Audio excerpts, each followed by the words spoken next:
I wake up in the morning, the first thing I do is roll over and start reading my blog like it's the morning newspaper. And then I click into my messages and I start scrolling through them, and the main question that I receive is people asking for book recommendations. What I do after that is that I go and grab my coffee, and then I sit down and I try to think of all the books that I can recommend to people. When it's the first thing in the morning, there really isn't many to think of.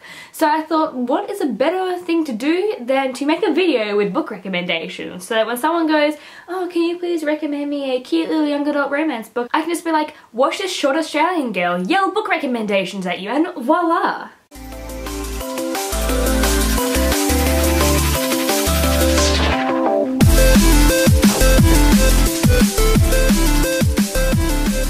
Dystopia. One of my all-time favourite underrated dystopian books is Ashes by Ilsa J. Bick. So I have probably talked about this book like numerous times in all my videos, and you probably know it really well by now, but this is me just kind of pushing this book onto you, and I'm forcing it because you should really read it. It is amazing. I kind of got like a zombie apocalypse kind of theme to it, but it isn't actually zombies, it's just kind of sane people who have the need to eat human flesh. But it is really good. It involves like superpowers and yeah, humans eating other humans. Slated by Terry, which I also consider to be a slightly underrated book. It is about a young girl who is on the front cover here, and she pretty much has her mind slated for past crimes that she's committed, and pretty much the world is giving her a second chance to kind of redeem herself, but the memories from her past start to seep through. It is a trilogy, and I actually really enjoyed this series. I didn't really expect to, but when I started reading them I was absolutely hooked. This one is pretty well known, but considering that it is a favourite of mine, it is The Knife of Never Letting Go by Patrick Ness. I love all books Patrick Ness, but this one by far is going to be my favourite series ever. A young boy called Todd who lives in a town called Apprentice Town, where you can hear each other's thoughts. It is just men living in this town, and then round about the time that Todd is supposed to turn into a man, he discovers a terrible secret about the town. So him and his dog decide to run away, where Todd meets a girl called Viola, and he cannot hear her thoughts. And pretty much it is just about the adventure that they go on, and pretty much Todd just trying to survive. Reboot by Amy Tintera. So this is about a girl who died and then came back to life 178 minutes later. But this is a normal thing in the book. People die and come back, and apparently it's normal. She pretty much works for a police kind of force thingy, where she's pretty much looked up as a really high person because she does her job exceptionally well. Because after being dead for so long, she lacks a lot of emotions. And then she finds herself being partnered up with a guy called Callum, who pretty much only died for 22 hours, so he's still pretty humane, and he kind of shows her how to feel again. You're a wizard, Harry. I mean, you're a fantasy book, Harry. I love fantasy. Don't we all love a bit of fantasy? And so instead of talking about just a few selected fantasy books, I'm just going to show you all my favourite ones, and I'm just going to say that they're all amazing and I recommend them all. Shadow and Bone by Leigh Bardugo. Graceling by Kristen K. Shaw. The Assassin's Blade and the Throne of Glass series. I don't really know where my Throne of Glass book is. I think I must have lent it out to someone. But hey, Sarah J. Maas books are amazing. The Bone Season by Samantha Shannon. Cinder by Marissa Meyer. This one I'm kind of not sure whether to put into fantasy or whether to put it into dystopia, but either way it is amazing. Daughter of Smoke and Bone by Lani Taylor. The Winter's Curse by Maria Radkowski. The Night Circus by Erin Morgenstern, and I highly recommend this wonderful work of literature. And of course, Harry Potter by J.K. Rowling. Wingardium Leviosa. Wingardium Leviosa. Wingardium Leviosa. Look at me, I'm a real wizard. Special mention to Mary from Mary the Librarian for my own little Hedwig up there. Hey buddy. So it's not gonna be easy. It's gonna be really hard. We're gonna have to work at this every day, but I want to do that because I want you. I want all of you, forever, you and me, every day. Oh, don't look at me like that. This isn't some cheesy romance book, not like these ones. So we all love a little bit of romance every once in a while, and I know that I am a sucker for love stories, and one of my all-time favourites is the Anna and the French Kiss series by Stephanie Perkins. So these books follow 3 different romances with 3 different peoples, but they still all kind of intertwine. They are such cute little fluffy romance reads, and these stole my heart. Aristotle and Dante by Benjamin Elias Syans. And if you're looking for a story that's going to grab you by the heartstrings and drag you along for a ride, it's going to be this one. This follows the story of young boy Aristotle when he meets another boy called Dante, and it is pretty much just about the 2 of them this whole book and the story that them 2 create. My Life Next Door by Huntley Fitzpatrick, and I really wish that I had a neighbour next door just like Jace Garrett. This is a story about 2 families who live next door, and then the girl of one family, who is quiet, sensible and strict, meets the boy from the house next door whose family is crazy, fun and full of love. This one is kind of like a paranormal romance, and that is Fallen by Lauren Kate.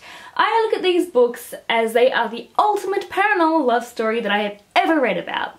Simon vs. the Homo Sapiens Agenda by Becky Albertelli. So this is a really fun contemporary book that kind of follows the life of a young boy called Simon, the way he is with his friends and school and bullies, and then he starts to talk to a boy online and he wants to meet him, but the boy online is pretty scared too. I don't know where my Rainbow Rowell books have all disappeared to, but all of her books are good. The majority of them are contemporary and they all have romance entwined with them, and they are just absolutely amazing. My favourites are Fangirl and Eleanor and Park, and I strongly recommend them too. How does this represent historical fiction? I have no idea. Between Shades of Grey by Ruta Sepetys, it is an absolutely beautiful, heartbreaking story, and overall it was just phenomenal. I haven't read this book yet, but literally just judging from people's reactions and their opinions on the book, I would have to add A Great and Terrible Beauty by Libba Bray. The Book Thief by Marcus Zuzek, which is my all-time favourite book ever, so I'm not going to talk about it because you should read it anyway because it's my favourite book. Masquerade by Kylie Fornasia, which is set in the 1750s Carnival period. And finally, The Strange and Beautiful Sorrows of Ava Lavender by Leslie Walton, and this book is so true to its title because it is beautiful and it is full of sorrows. Brains. I think that zombie apocalypse books and horror books go hand in hand, so these are some books that you should read if you like all the gore and blood and guts, and it's good books. The Enemy by Charlie Higson, which is like my all-time favourite zombie apocalypse books ever. I cannot wait for the last one in the series. These are brutal, these are gory, these will rip your heart into pieces. It goes against what you predict, and that's what I love about these books so much. Miss Peregrine's Home for Peculiar Children. Just the cover is creepy enough to consider it as a horror. The Monstrumologist series by Rick Yancey, which I would strongly consider as a horror book, because it is really gory, it has scary themes all throughout it, and it's just perfect to read on a Halloween kind of day. So Anna Dressed in Blood by Kendare Blake is a really good duology for horror. She's pretty much a ghost trapped in a house who kills anyone who enters it. Lockdown by Alexander Gordon Smith. So this book is part of the Escape the Furnace series, and I strongly say that that whole series is creepy as hell. I don't get scared of many things, right? I don't, but the creatures that are described in this book work their way into my nightmares, and tell you what, that was probably the scariest nightmare that I have ever had. Feed by Mara Grant, which is another zombie apocalypse book that follows a brother and sister duo who pretty much report and record everything zombie. I don't have anything to represent paranormal except for this like werewolf teddy bear, but at the same time it's Mr. Wolf and he ate grandma. So for paranormal, we have Mermaid, which is of Poseidon by Anna Banks. This is a trilogy. So this story follows a human girl who finds out that she is a mermaid, but most importantly, she is a mermaid princess. And another mermaid prince has to go and find her so that she can marry his brother. But does he end up falling in love with her? The Coldest Girl in Coldtown by Holly Black, which is featuring vampires. Specific, a whole town full of vampires, and for some strange reason the main character decides that she wants to go to this town of vampires. A Beautiful Dark by Jocelyn Davies, which features angels.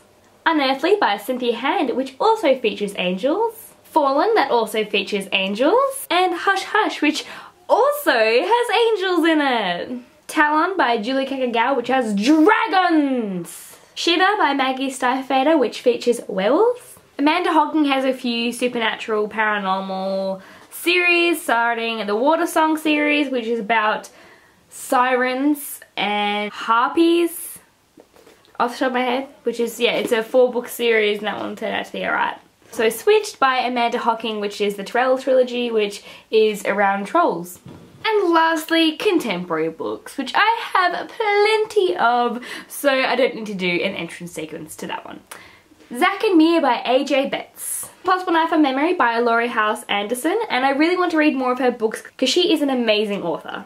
Let's Get Lost by A.D. Alced, and this really made me want to go on a road trip. Unspeakable by Abby Rushton. It handles friendship, isn't it, really well, but there is an underlying tone of romance throughout the book. It's about a young girl who doesn't speak after a tragic accident happened and she made a vow of silence, and then a new girl comes to school and she thinks in her mind, could this be the person that finally makes her speak again? Bird by Crystal Chan, which is a really good contemporary book. It is one of my all-time favourites and it is definitely underrated. Stolen by Lucy Christopher. Love Letters to the Dead by Ava Deliria, which is one of my all-time favourite contemporary books, and I mean, look at that cover, it is absolutely beautiful. The Last Time We Say Goodbye by Cynthia Hand. If I Stay by Gail Foreman. Looking for Alaska by John Green. We Were Liars by E. Lockhart. The Incredible Adventures of Cinnamon Girl by Melissa Keel. On the Jellicoe Road by Melina Marchetta, which I read for the Travelling Book Project, and I tell you what, I was in tears. Destroying Avalon by Kate McCaffrey, which is another underrated book. Underdogs by Marcus Zuzak. And lastly, It's Kind of a Funny Story by Ned Vizzini. So there you have my book recommendations, and if you couldn't find any books in that video that you want to read, you can still feel free to send me a message and ask for any more recs because I still have plenty more books that I have to recommend. So thank you for watching and happy reading. Look at this teddy. So you've got your grandma and you've got the actual wolf and you actually like push it down his throat. Like, this is a kid's store that I got it from. It's crazy. And then you open up his stomach and grandma is inside. Peepa, do you love me? Do you love me, Peepa? Hey?